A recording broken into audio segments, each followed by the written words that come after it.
All the data shows that Rachel Reeves' economic policies have been an utter failure. Jobs data released in August 2025 shows that year on year, the amount of net payrolled employees has fallen by 157,000.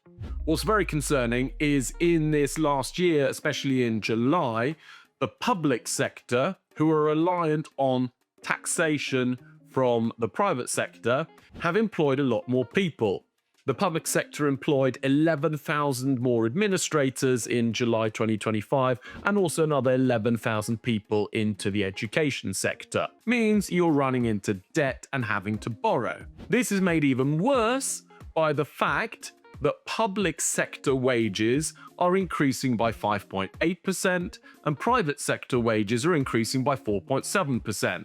So the gap is going to be even wider, which means even more borrowing. So there was the VAT raid on private schools. This was an absolute failure in that the amount of prepaid tuition fees in 2023 was 121 million, and that rose to 515 million in 2024. So a lot of the super rich sending their little Ruperts to private school actually avoided paying that VAT. So the increase in national insurance contribution led to redundancies in the private sector. They're now hiring more people in the public sector. The private sector can't pay for that, so they're going to have to borrow.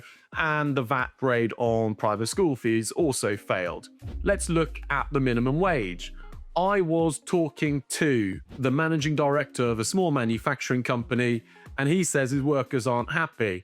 He's got guys working in the factory who he should be paying £10 an hour, and he's got more experienced staff who he should be paying £14 or £15 an hour. He has to pay all of them £12.21 an hour. Starmer and Reeves boast that they've made things better for people because they're now getting a higher minimum wage. But there's minimum wage compression because those people who deserve 10-20% above the minimum wage and are still earning below the national average wage have their wages reduced and compressed down to the minimum wage.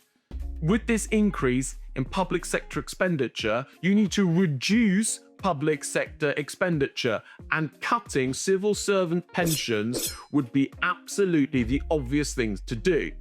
Rachel Reeves isn't going to do this. She's going to tax people even more. Probably people who've taken 20 or 30 years to actually amass some savings or some assets. So I think Rachel Reeves has been a total failure. Am I being too harsh? Let me know of some of the successes Rachel Reeves has brought, or please let me know your thoughts on Rachel Reeves.